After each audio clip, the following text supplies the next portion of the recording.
Hello అందరికీ ఎలా ఉన్నారు? బాగున్నారా? నేనైతే చాలా బాగున్నానండి. మీరందరూ కూడా బాగున్నారని అనుకుంటున్నాను. మళ్ళీ మీ ముందుకి ఒక మంచి బ్యూటిఫుల్ వ్లాగ్‌తో వచ్చేసాను. ఈ వ్లాగ్‌లో మీకు ఒక మంచి దేవాలయం చూపిద్దాం అనుకుంటున్నాను. అదెక్కడో కాదండి, కోకాపేట్‌లోని మూవీ టవర్స్ దగ్గర ఈ టెంపుల్ అయితే. ఈ టెంపుల్ నేమ్ వచ్చేసి శివకేశవ్ మహాసన్నిధానం. సో బయట నుంచి చూస్తున్నారుగా టెంపుల్ ఎంత బ్యూటిఫుల్గా ఉందో. కిందనైతే కొంచెం కన్స్ట్రక్షన్ అయితే అవుతుంది, కానీ టెంపుల్ మొత్తం అయితే కంప్లీట్ అయిపోయింది. ఈ టెంపుల్ని అయితే నాకు తెలిసి చాలా వరకు ఎవరు చూసుండరు, అందుకనే నేనైతే మీతో షేర్ చేస్తున్నాను. మీరు ఎవరైనా వెళ్ళాలనుకుంటే వెళ్తారు కదా అని. చాలా బ్యూటిఫుల్గా ఉంది టెంపుల్ అయితే. బయట నుంచే కాదు, లోపల నుంచి కూడా చాలా బాగుంది. ఇదైతే మెయిన్ ఎంట్రన్స్ ఇది. సో ఇక్కడ పక్కన కనిపిస్తున్న ఈ పెద్ద అపార్ట్మెంట్సే మూవీ టవర్ అపార్ట్మెంట్స్ అండి. దాని పక్కనే ఈ టెంపుల్ అయితే ఉంటుంది. అండ్ ఈ టెంపుల్ ఫౌండర్స్ నేమ్లో చూస్తే అయితే సురేష్ బాబు గారు నేమ్, ఇంకా తమ్మారెడ్డి భరద్వాజ్ గారి నేమ్ ఉంది ఫౌండర్స్ లిస్ట్లో. లోపలికి వెళ్ళిన వెంటనే ఫస్ట్ అయితే మేము దీపాలు పెట్టుకోవడానికి అయితే రెడీ చేసేసుకున్నాము. బయటన దీపాలు ఒక్కడి దగ్గరే పెట్టుకోవడానికి ప్లేస్ ఉంది. ఇక్కడ ఉసిరి చెట్టు అవన్నీ అయితే లేవు. సో ఇక్కడ వాళ్ళు టేబుల్ అయితే ఏర్పాటు చేశారు ఇలా దీపాలు పెట్టుకోవడానికి. అక్కడ ఇందాకలు చూసారా, మూవీ యాక్టర్ సురేఖ గారు కూడా ఉన్నారు. చాలా స్వీట్ పర్సన్ తనైతే. ఒక ఫోటో తీసుకోవచ్చా అన్న వెంటనే ఆలోచించకుండా కమాన్ తీసుకుందాం రండి అని చెప్పి నాతోని ఇంకా అమ్మమ్మతోని ఇద్దరితోని ఫోటో తీపించుకున్నారు. సో స్వీట్ అనిపించింది. ఎక్కడ గర్వం కనపడలేదు తనలో. మేము ఆ గుడికి వెళ్ళింది అయితే కార్తీక సోమవారం రోజు వెళ్ళాము.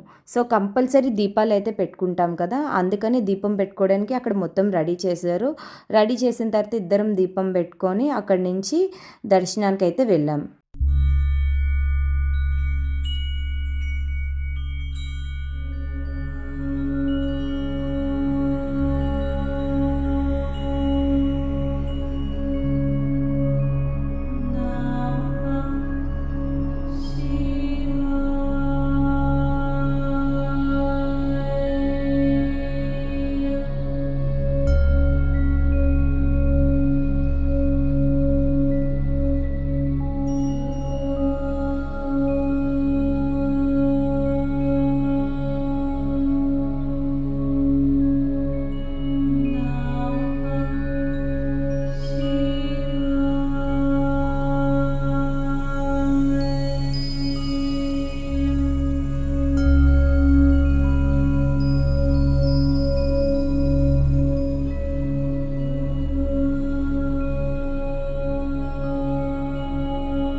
మా దర్శనం అయితే కంప్లీట్ అయిపోయింది. ఇప్పుడైతే మీకు టెంపుల్ చూపించేస్తాను చూడండి. సో ఈ టెంపుల్లో అయితే అన్ని దేవుళ్ళు ఉన్నారు. వెంకటేశ్వర స్వామి, శివయ్య, సుబ్రహ్మణ్యేశ్వర స్వామి, అన్నపూర్ణాదేవి, లక్ష్మీదేవి, మళ్ళీ సత్యనారాయణ స్వామి, అందరు దేవుళ్ళు ఉన్నారు. సో టెంపుల్ అయితే చాలా బాగుంది. చాలా పీస్ఫుల్గా కూడా అనిపించింది. మనకి కార్తీక మాసంలో నార్మల్గా టెంపుల్స్ అన్నీ కూడా చాలా రష్, ఇంకా హడావిడిగా ఉంటాయి కదా. సో ఈ టెంపుల్ కొత్తది అవడం వల్ల మరి లేదంటే కొంచెం దూరంగా ఉండడం వల్ల తెలియదు, కానీ చాలా తక్కువ మంది ఉన్నారు. అండ్ ఉన్న తక్కువ మందితో కూడా చాలా పీస్ఫుల్గా జరిగింది. పూజ అంతా కూడా మాకు చాలా నీట్గా జరిగింది. టెంపుల్కి వెళ్ళినప్పుడు మనకి ఎలాంటి పాజిటివ్ వైబ్స్ రావాలి అని అనుకుంటాము, ఈ టెంపుల్లో అయితే ఆ ఫీలింగ్ నాకు వచ్చింది. చాలా బాగా అనిపించింది. ఒకసారి వీడియో మొత్తం స్కిప్ చేయకుండా చూసేయండి.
దర్శనం అయ్యి వెంటనే ఇలా బయటకొచ్చేసరికి ఇక్కడ ఆకాశ దీపానికైతే రెడీ చేస్తున్నారు పంతులు గారు.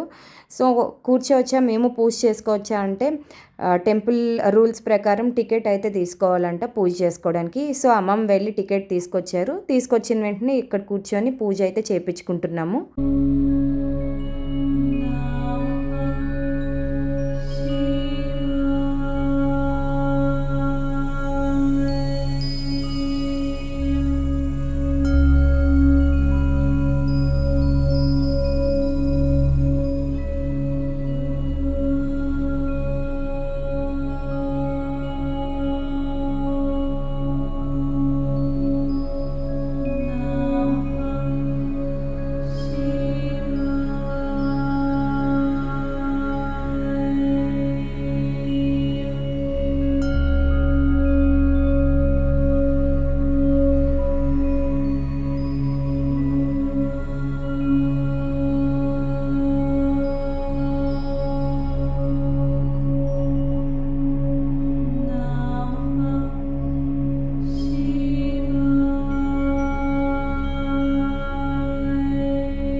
ఆకాశదీపం కంప్లీట్ అయిన వెంటనే పంతులు గారు, అమ్మ వెళ్ళిపోకండి, దీని తర్వాత పంచహారతి ఉంది, చాలా అద్భుతంగా ఉంటుంది, వెయిట్ చేయండి అంటే వెయిట్ చేసాము. ఇంకా ఈ హారతి చూడ్డానికైతే మాకు 2 కళ్ళు సరిపోలేదండి, అద్భుతంగా ఉంది. చూస్తున్నారుగా, నేనేం మాట్లాడను, మీరే చూడండి, మీరు కూడా చూసి ఆ హ్యాపీనెస్ని ఫీల్ అవ్వండి, చాలా బాగుంది.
పంచహారతి కంప్లీట్ అయిన వెంటనే మేమైతే ఇంకా ఇంటికి స్టార్ట్ అయిపోతున్నాము.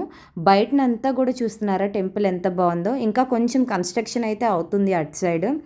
మంచి పాజిటివ్ ఫీలింగ్ అయితే వచ్చిందండి ఈ టెంపుల్ నుంచి వెళ్తున్నప్పుడు. చాలా బ్యూటిఫుల్గా ఉంది అండ్ అంతే నీట్గా కూడా ఉంది. కొత్త టెంపుల్ అవ్వడం వల్ల అయ్యుండొచ్చు. కానీ మెయింటెనెన్స్ కూడా అలానే ఉంది అని అనిపిస్తుంది. చూస్తున్నారుగా టెంపుల్ అయితే చాలా బాగుంది. బయట నుంచి కూడా వ్యూ అయితే చాలా బాగుంది. చూడని వాళ్ళు ఎవరైనా ఉంటే కనుక కంపల్సరీ ఒకసారి విజిట్ చేయండి ఈ టెంపుల్ని. ఇక్కడితో అయితే మా వ్లాగ్ ఎండ్ అయిపోతుందండి. ఈ వీడియో మీ అందరికీ నచ్చుతుందని అనుకుంటున్నాను. ఆ శివుడి అనుగ్రహం మనందరి మీద ఉండాలి అని కోరుకుంటూ ఇక సెలవు. బాయ్. Thanks for watching.